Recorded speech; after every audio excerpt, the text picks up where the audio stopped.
Over time, it became not just photography, not just video editing and videography. Then he got into drones. You're listening to episode 102 of Making Conversations Count.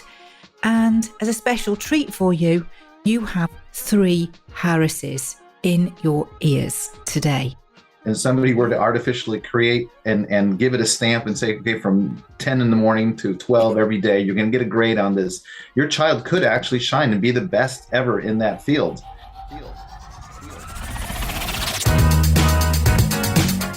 I'm joined by Renee and Jonathan Harris, and we're going to be covering a hot topic from 2020, and that is homeschooling. So what on earth has homeschooling got to do with business, Wendy Wu? Well, let me tell you, Renee and Jonathan have had a different approach to homeschooling for many years.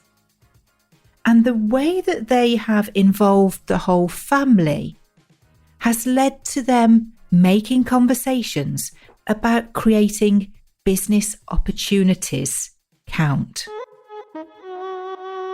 From the beginning, we wanted to homeschool. We did know that, I should say, from the beginning, from the time our kids were becoming of school ages, when we discovered, oh, there's this option. Let's learn about it.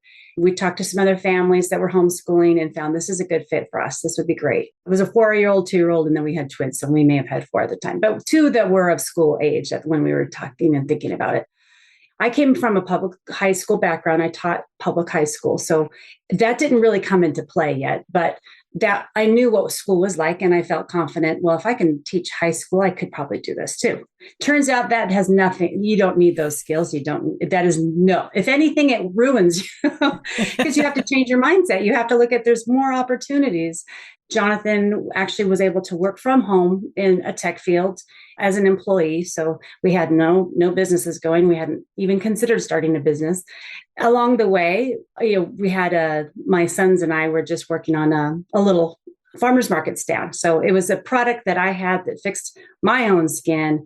And I thought, well, this would be kind of fun. There's a little farmer's market starting up. We're very community oriented. And we thought this might be a fun thing for the kids and I to do together. And they were 8 and 10 at the time. I consider myself an introvert. To even set up a booth and try to sell something didn't seem my personality type. However, I loved it so much and my boys enjoyed it with me. And it was so enriching that we went back. One is a lot more gregarious and the other is a lot more kind of behind the scenes. So I gave them different jobs. So yeah, but it ended up just like, yeah, this is fun. And it's not like we made a ton of money, but we did a lot of trading for other goods and from the other vendors and so on. But it was a very good learning experience. Fast forward to after a few months of that, we thought, well, let's take this online. Jonathan's got the tech skills. We can actually just start the little business and maybe have a little side income. This is right before, or I guess during a big recession in 2008. So this is where we weren't really thinking we needed a second income. We were like, well, his company is taking away some of those privileges that we're relying on, like a cell phone and so on. And so maybe having a little bit of this extra income could be helpful. So let's just put this online and so on. And then from there, I think it was about a year later, we progressed with it online and we were making some sales and thought this could actually help support the family a tiny bit more. Just a little, that extra $1,000 a month is helpful. And that we were able to do that online. I think when I think about a pivotal conversation that we had, Jonathan and I had, was about a year later. I was pregnant with number 8. And she was due the next month. His parents were out visiting us. They live in France, but they came out to stay with us with the baby being born. And Jonathan said, well, let's go on our walk. And we would take these, especially me being so pregnant, we would take walks up and down the neighborhood. And he said, I just got laid off. So this was a conversation where life could change all at one time. And we had to come home and decide, what are we going to do? Like, we have this little tiny business that's making a little bit of money on the side. We didn't want to have to move away from where. Yeah, we fell in love with the community that we're in, and we're in a more semi-rural part of California. So we're not near the big metro areas where you could go across town and apply different jobs. So we knew that in order for me to stay in this area with the skills that I had would be very, very difficult. So it would be likely I'd have to move maybe even to another state. We didn't want to do that. So we decided, let's just put our savings, let's just put all of our like investment into trying to get this business to take off, because we just didn't want to have to move our whole family to the Bay. For us, it would be the Bay Area. So what I get from that is you totally knew that you were onto something, or you would not have made that risk with the circumstances around you. You kind of knew you'd got to create this opportunity. I think we were not completely figuring it all out yet. We didn't know how. We knew it was going to be a risk. And maybe it was a little bit of like, what other choice do we have? Well, I should say the product that she was making, which is a skincare product, which doesn't sound very exciting, but for us personally, it was because she had this very specific skin condition that she could not get resolved as far as like cracked skin. And she had tried every product on the market, and it was so effective for her personally. I think that's what kind of gave that confidence when she wasn't just selling a product. She had 100% confidence that this works. So I think that covered over, and being shy or introverted, she knew intimately the product. And so I think that's also partly what propelled it. It was something exciting personally for her. And that makes a difference. We had a lot of kids, so we're kind of used to going kind of against the flow, or going differently than a regular path, the safe path, I guess some people could say, because we had a lot of kids. We were used to doing things a little bit differently anyway. So that gave us like, well, let's at least try this and see where it takes us. So, and of course, because it worked so well for you, Renee, that's the proof that we need, isn't it? That's what cements our conversation, because you're speaking from the heart. You're not just trying to stick a square peg in a round hole and make something of something. Right. You knew it worked already. So, and that's what we all buy into more than anything, isn't it? Is that you can tell, can't you? Yeah. Do they mean it? Is it really going to work or not? We all have those filters, don't we? And having the opportunity to speak face to face to people at farmers market for me was huge, because I could tell the type of people that needed the product. These were, you would think it'd be okay, only women or only moms or only, people who wash their hands a lot because it was a dry skin issue. But no, I would have these farmers come, these ranchers and these men, these mechanics, and they came by, they would come to our booth because they thought, and my boys were giving samples, they thought it was cheese because it looked like little pieces of cheese. So these men are coming because they think it's going to be free food. But no, I have my boys show them how it works. And then we had a conversation, no, it's for dry skin. And, we explain it. But these men, I see them walking away. They've got it on their hands. They're trying it out. Then they loop around and come straight back because they want to know more about it. And like, oh, this really does feel good on my skin. What is it? Now they want to know more. For me to have that confidence, like I can convince, a 65-year-old rancher cowboy guy that would never buy a female product. It does give you some confidence, but that it's helping people. And I think that face-to-face contact at the farmers market was really helpful. Being in those sorts of situations, and I know I was 13 on the markets. That was my first job. So I know exactly. You're thrown in to the pool of personalities. There's no hiding from any kind of characteristic that you're going to get. And having your children being able to help you as well, having, their witness, they're bearing witness to watching their mom get fixed by this cream. They're watching their mom's confidence grow. There's no convincing needed because, I know when I use a hand product, if it's good, I can still feel the benefits a few minutes after I've put it on. Right. Yes. Often it feels good for about a minute, and then that feeling in your hands just disappears. Right. And that's exactly what those farmers and mechanics were experiencing. And I know I've been doing a heap of gardening lately, and my hands desperately need something to nourish afterwards, because you're constantly washing your hands because you're in between jobs. So I think it's fascinating that was that what led you to seeing different traits within the children as to how they could apply themselves in business? Because I know that's sort of part of the story as well, isn't it? Yes. In fact, what happened with that was the fact that here we are, we're changing our lifestyle. We don't have a set income to rely on every week. So a lot of it had to do with, okay, the kids are going to have to either get on board or really get used to us cutting back a lot. Their activities were going to have to take a back seat. We didn't really tend to have kids in sports and kids in ballet and kids in taekwondo and so on anyway. But we were also going to be on a very small income for a while, and they would have their activities would cut back. And then the second part of that was we saw that, wait, they have skills and interests that we can pull in, especially our oldest, because by then he was like 11 or hitting 12. Right. Yeah. So we saw a skill set in him that we could find useful for us to use in our business. All of that put together. And my oldest at that time was 12. He's now 24. 25. Yeah, 24. Okay, 24. Get checked there. Time runs away. We're bumping into the teen years now. We're coming right up on this. And of course, my own memory of my education at that age is a lot more fresh. I can remember that. We're getting involved in accelerating his education at home. So we're homeschooling. And so we have a lot of freedom to, do more of English or more of math, whatever we want to do. And what we wind up doing is like, why couldn't we make their education, which was important to us, be a lot more business focused in the good sense of the word? Like, how is what they're learning going to help them after high school?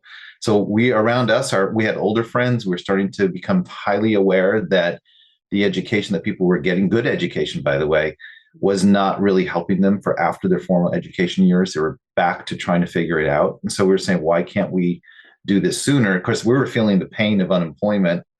We could have potentially stayed in the field that I was in, but it would have required us to move around the country a lot. And we're like, no way. We want to be here in this community. We're putting down roots, and especially I wanted to be at home or as much as I could with the teens. And so why can't we get those kids thinking about life after formal school a lot more? And one of the ways is, why can't they help us? So she was saying, there's a push-pull. So we want to do something bigger with our kids. And at the same time, we also needed them. And that would be as simple as putting stickers, right, on the lip balm tubes or putting them in packages. But to take it even a step, what Jonathan noticed is that we could actually not just put them on those little menial tasks that, yes, they could do. They could staple papers together. They could file for us. But what about doing the things that they were already showing an interest in? So our oldest was interested in photography. He had a camera that we got from a relative, and he was already using it, taking pictures, enjoying, just taking pictures of things outside, or his friends doing funny jumps on their skateboards or whatever. But we also had a problem that we needed solved. And because our product was online, we needed some decent photography, product shots of our products that looked better than what I could take.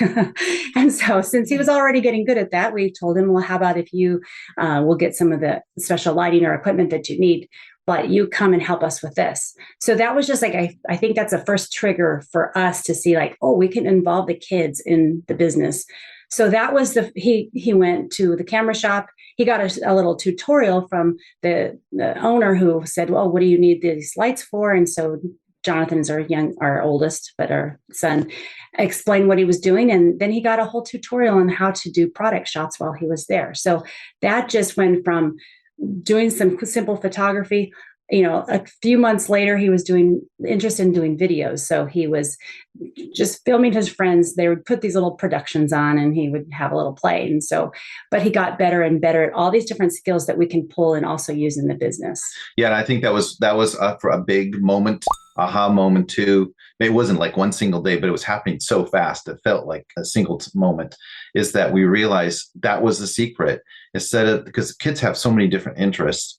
And it could be all over the place. And usually it kind of peters out, or they go on to the next thing, or they want the next toy, it gets expensive, or you start driving them around. And so we realized, well, the key here to really latch onto something that they can keep building that enthusiasm. So we didn't have to get him, constantly prod him to get enthusiastic and not abandon, is by him delivering value for us. So he could see that it made genuine difference to us. He was behind the scenes. This wasn't about him. Our business did not talk about him. But he personally felt the impact of bringing value to us. So we realized, well, wait a second, why can't we tap into all the different personalities that our children have and bents? So right, our kids are very different from each other. I'm sure every parent says that they realize, even though coming from the same parents, each kid is very different.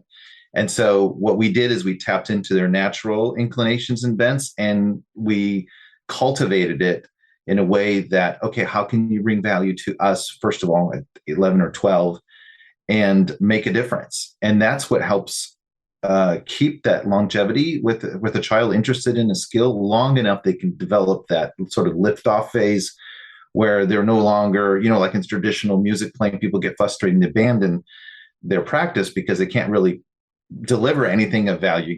You can't get out of that phase. And so that's what we notice, is that if we can get them on to producing value, that in itself starts driving the inner motivation of your teens at that point. And the question in our conversation constantly with them is like, well, how can you deliver value to other people with your talent or your skill set? So, and also what would happen, especially with our oldest, since he was our first little guinea pig experiment, is that over time it became not just photography, not just video editing and videography. Then he got into drones because he had a friend with a drone and he had a chance to use it, and he loved the fact that he could fly this drone around and then take video. And so this is, by the time he was 16, by then he was able to actually do drone photography for local real estate people. And all of those little skill sets along the way, it was not just doing photography for us, but then he learned also other skill, just everything you learn in business. He's kind of watching us and he's learning, taking mental notes. And then he's getting better at his own skills because he wants to. He's so motivated by then that he wants to get better and better at doing his thing. And he doesn't see it as, I'm only doing this, I'm only in the family business. It starts to separate out a little bit. Yeah, he pivoted out of our business pretty early on. I mean, he still helped us, but he quickly found out that he could climb the ranks as far as making money. And I think there was two things. One, we had a family friend that was a very good salesman, and he was on the phone a lot. And so we talked, I don't know who initiated, but we talked him into it. And he's like, well, I can teach your kid, I can give him some ideas on how to promote his business, but I want something in exchange. So he had a big piece of property, and I think my son went out at that time and did a lot of lawn care work. But he got some cold calling experience with this guy. So the guy told him how to made a huge difference. So our son's confidence, and he's only 16 or 17, was just through the roof by then. So that he would go to these Chamber of Commerce meetings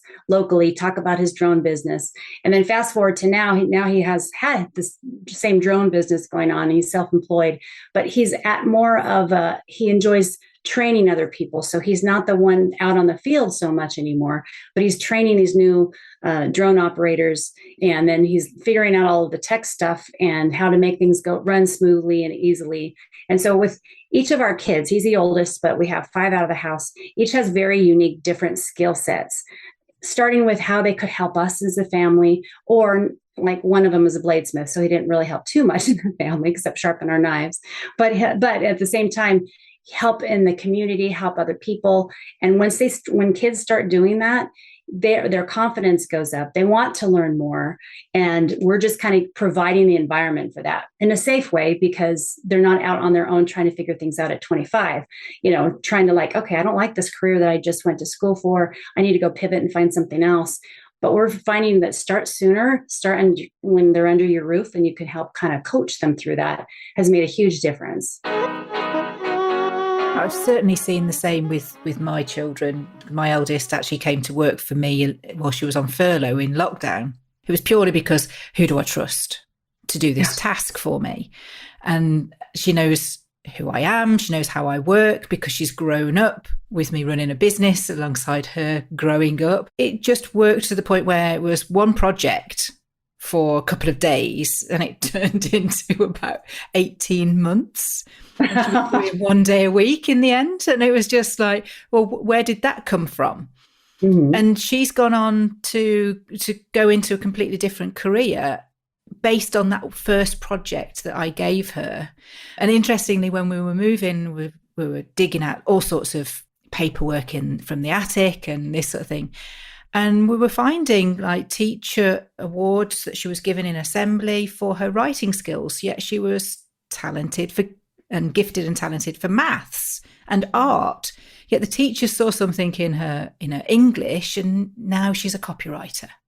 Oh, So, yeah. it just goes to show, doesn't it, that by being involved, the value for her was a bit of extra pocket money. And so that she wasn't just sort of treading water with her time, she put that money into finding out more and learning more and progressing herself more. And I think it comes back around to what you were saying, Jonathan, about value is, it's got to be practical, hasn't it, for our children? They're not interested. If you say to them, oh, I'll give you pocket money, it really doesn't make any difference to them.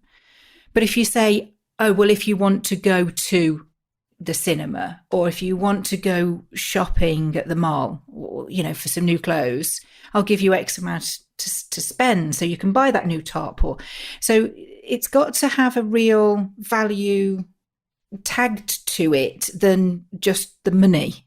Doing that, a lot of times our sales are seasonal, and so when I had a regular income and it was more of an employee, there's no time to wait for a purchase or not. It's just based on the value of whether or not it's worth getting for the kids, right? So, but when we would wait for a sales camp, it's like, well, wait, why don't we get that what you want or need after the sales? And so it gradually, that wasn't our intention, but it gradually taught them to respect money and hard work. And in fact, all of our kids, and I think that's become more visible and pronounced after they left the house, because their circle of friends always look up to them as being the initiators.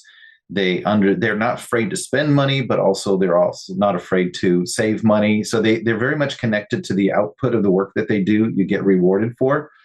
And that was one of the amazing there are many side benefits. And that was one of the very powerful ones, is that I think they're better money managers than we are. They started in with a clean slate, so to speak. And so we had those conversations always with them. It's like, well, okay, we don't have the money now, but if we do well with the sales and you've been helping us, then yes, we can consider getting that skateboard for you. This is what the younger ages, by the way.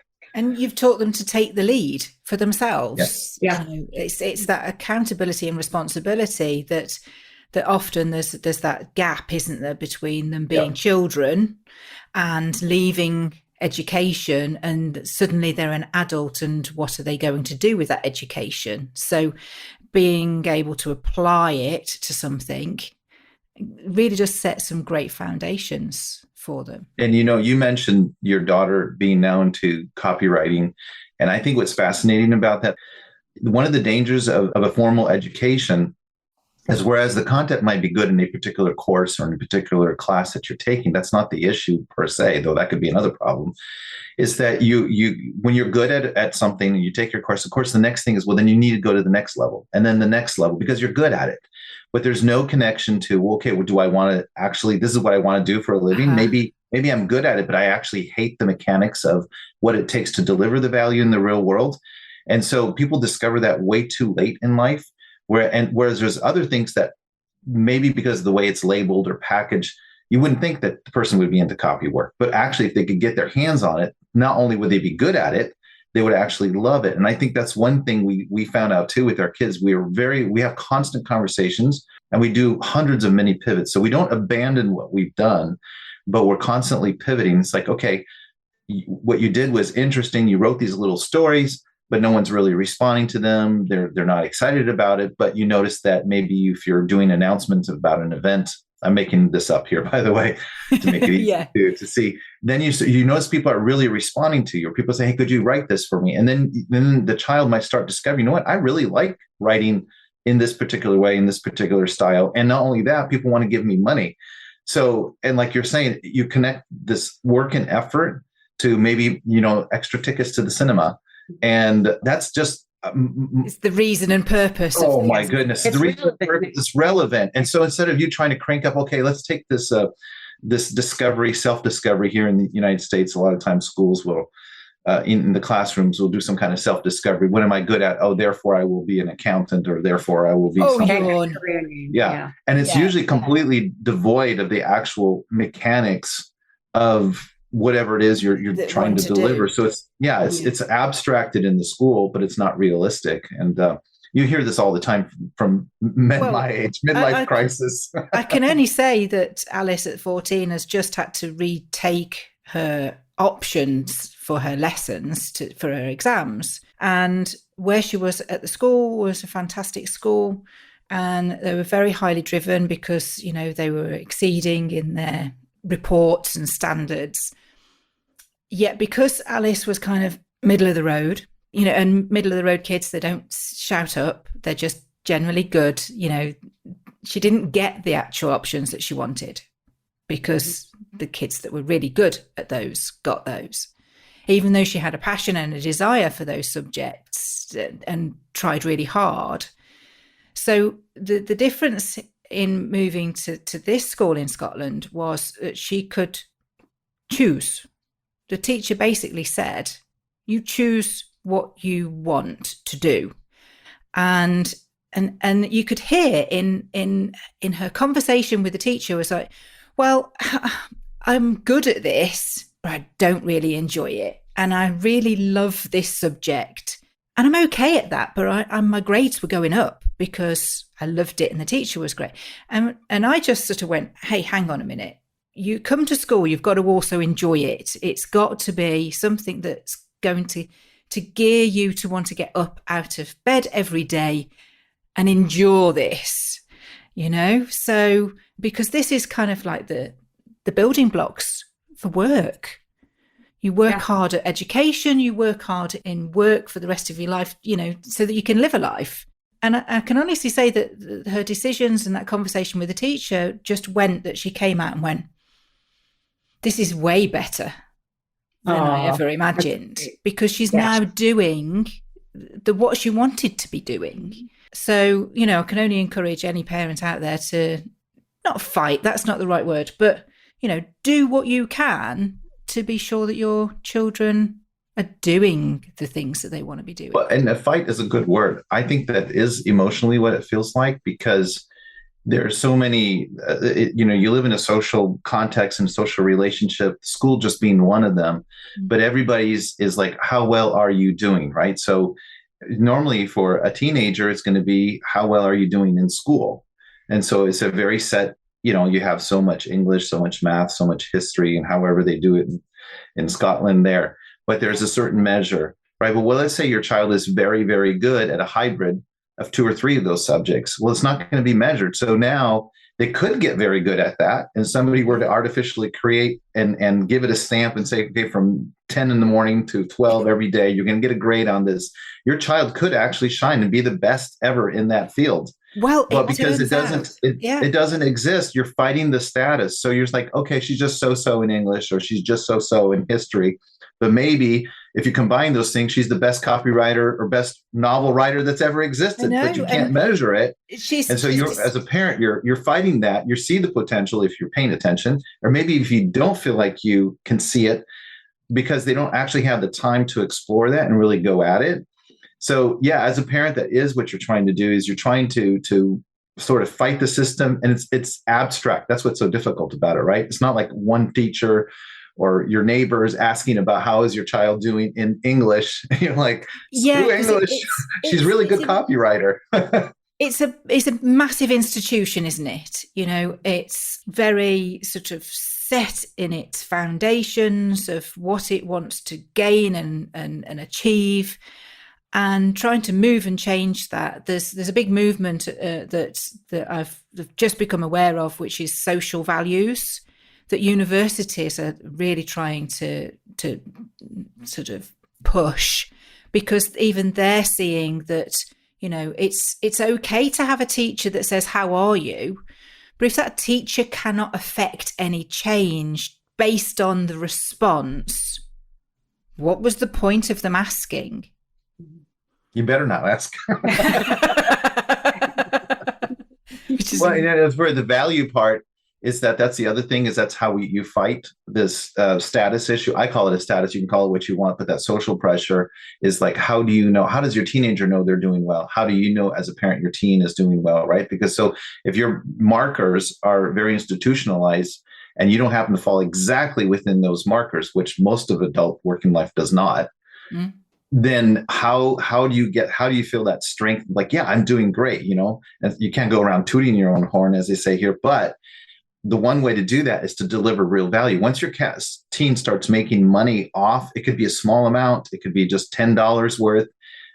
once they start making that money and people are genuinely saying thank you for the help. So relatives don't count because they'll always say thank you. But we're talking people outside the family who don't owe you that social obligation, but like, wow, that was good. And so they come back for more. And they come back for more. That's what makes the difference. We're going to carry on that conversation in just a moment. But first... So what do you think of Renee and Jonathan's story so far? It's interesting, isn't it, that their whole pivotal conversation is the whole conversation. But of course, it's time for a Wendy Wu tip. And the one thing that strikes me in alignment and resonates hugely is that from that 2020 period, I needed some help with my own business. And it was doing things that were way out of my comfort zone. So I drafted in my daughter. So who do you trust to do the things that you don't want to be doing in your business? Take a think. And I wonder, is there anybody in your family that can help? That's another problem, isn't it? Is, that they could be anything. So how do you choose? And in lots of respects, by being able to guide them through what they are good at and what they love doing, should really narrow and niche down that field for it to be easier for them to pick the what I want to be when I never grow up. That's also half the battle. At 14, she has no idea what she wants to be. At 28, she's just changed and never thought that she would be doing what she's doing now. So I can only imagine how many listeners are going, that's my family all over and over and over and over. So how do we get better at this? Well, that's partly is starting young. And I think instead of saying it as a negative, I think it's very positive that we can choose and switch. Because I think, when I think about my parents, they stuck with the same job till retirement, so it was always, you're locked in, this is what you do. And I think what an opportunity kids have, and adults, and even us, like if we decide we want to change to something completely different tomorrow, we can. We have, it takes work. And you have to know what direction you're going to go, but you can. And that's the beauty of having kids, even your daughter, if she may be really passionate about something today that might change tomorrow. But you can also have all of the resources to let her throw herself into some of these things and see where it goes, because she might stick with one thing for 3 years straight and then add to it, maybe pivot a little bit along the way. But then she's only 14 now. Think of in the next 4 years what 18 can look like by the time she's done. She could get, so we have like our daughter who is 20, almost 21 now, and she's always been very, very educationally. She had a hard time reading. She was a very late reader. I felt the pressure like, oh my goodness, her younger brothers are passing her up. She hasn't learned how to read yet. And they're learning. And I would try again, kind of work with her along with the next brother coming up. The stereotypes that boys are always slower than girls. Yes. It's complicated. But she was so good. She would take a pen and paper and just draw. And what she could draw was amazing, because we had so many picture books for her to just go through. We'd go to the library, and if we're just picking up books from the library, we made sure that the illustrations were amazing. And so she just would latch on to those books and she would just draw. And over time, she became an amazing artist. And the reading came late, but it came, and then it came very fast, and she caught up. So it was one of those, we could have stressed and just kept going at the reading, which it just was not connecting in her brain at all. Or we could take that time and say, well, that's not her yet. So let's just allow the drawing and the illustrations. And so now she decided she's become a graphic artist, and she's amazing with her art. And she has a twin brother who is a coder, and he is amazing with the coding. They are complete opposites. But if we had put them together at the same level, doing the exact same thing, because they have these buckets of knowledge, or, we have to do this way, or we have to finish this textbook, you have to do it. It would have been frustrating for one or both of them in one way or another. They just would not have become very good at what they do. Yeah. They would have just been that average, right? They fit in that average. and they wouldn't have had a chance to really take off. And we don't know it. By the way, when we do this stuff, we don't sit down at 11 and say, this we is don't their project future. their future. In fact, she had more than one interest, as most kids do. She was very interested in horsemanship and learning how to train horses. And this is, again, not our background. We have no skill set in drawing, artists, and music. Well, that is not us, but our daughter showed these interests. And so we had an opportunity also for her nearby to even develop some of those horsemanship training things that she did. So she was able to merge those two together. So sometimes you don't know what direction she wanted to be the person who's like, Mom, I want to be able to buy a horse, train it, and then sell it. And so in her mind, that was her business idea. And in our mind, we're like, oh, that's not going to work very well. We don't have the resources. We don't have that's a different road to take. Like, you're free to do that when you're on your own.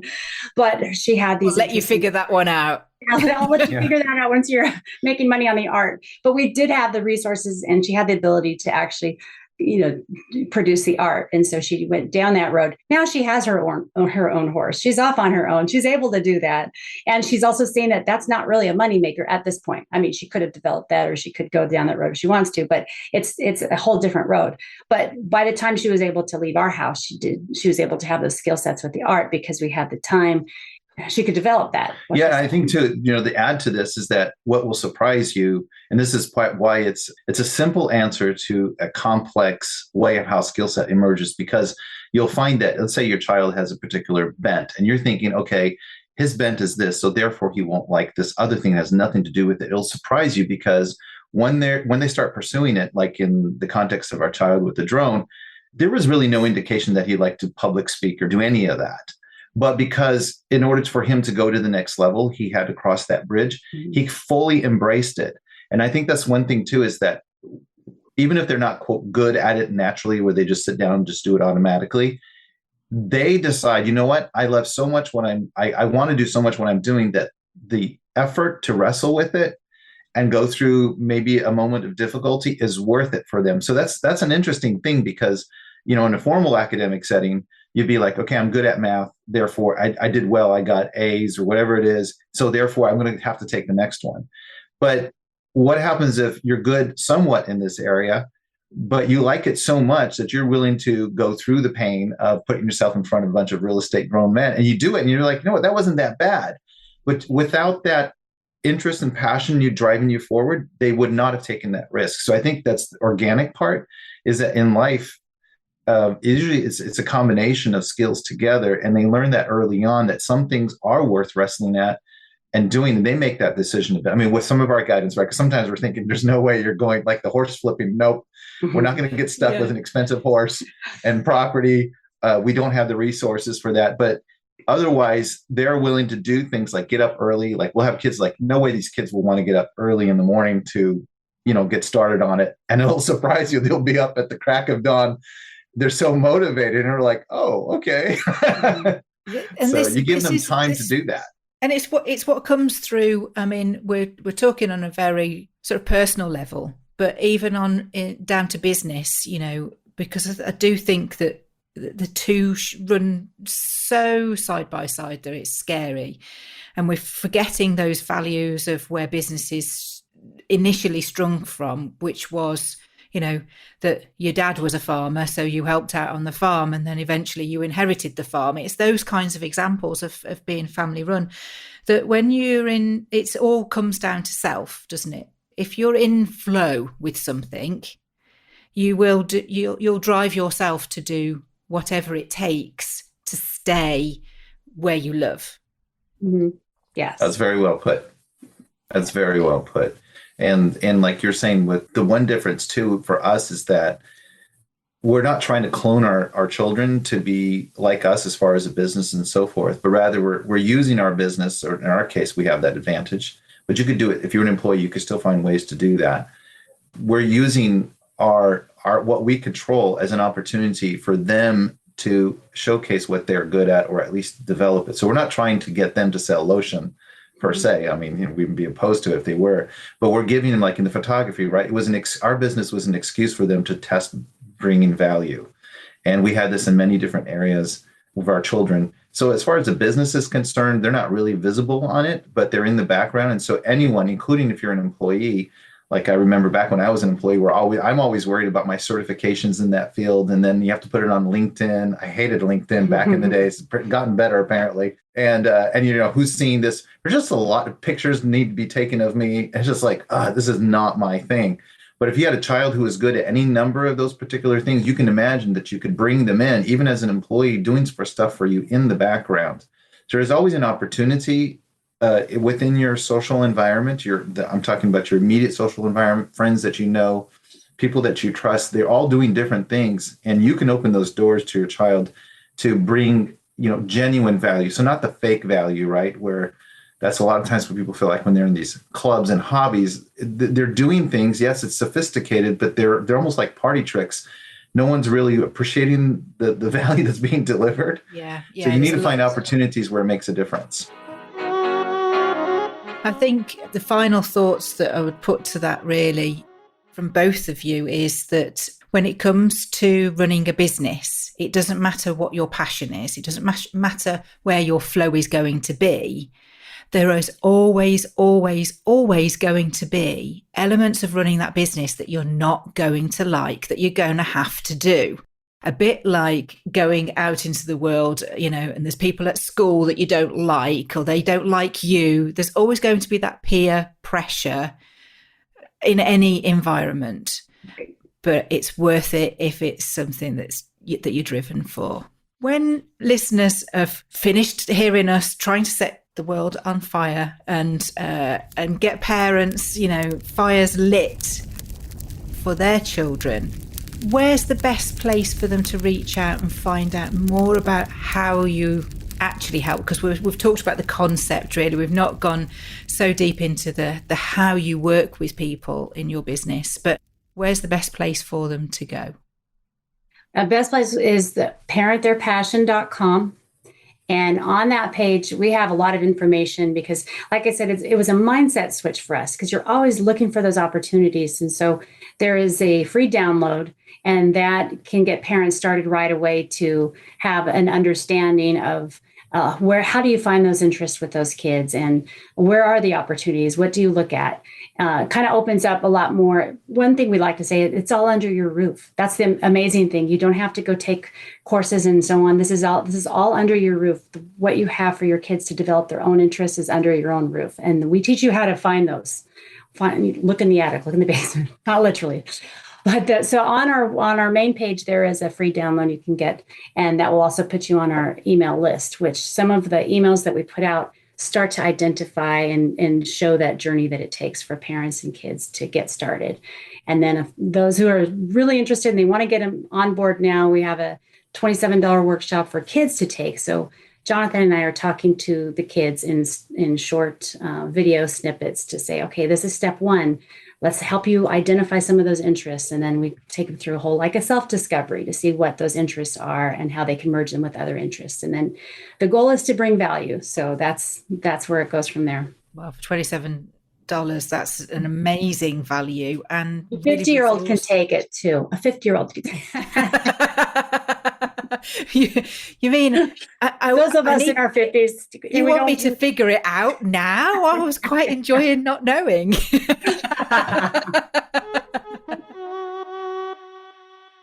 So there you have it, that nurturing your children's abilities and them being involved with sustaining your family lifestyle really does allow them to go on into the real world with great foundations and experience.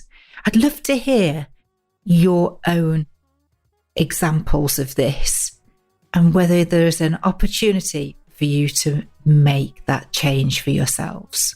Next time on the show, we're going to be delving into the world similar to that TV show. Did you ever watch Mad Men? We've got a guest here that comes from that scene. And boy, is it a big conversation. If you want people excited about your business, you have to get them excited about your marketing.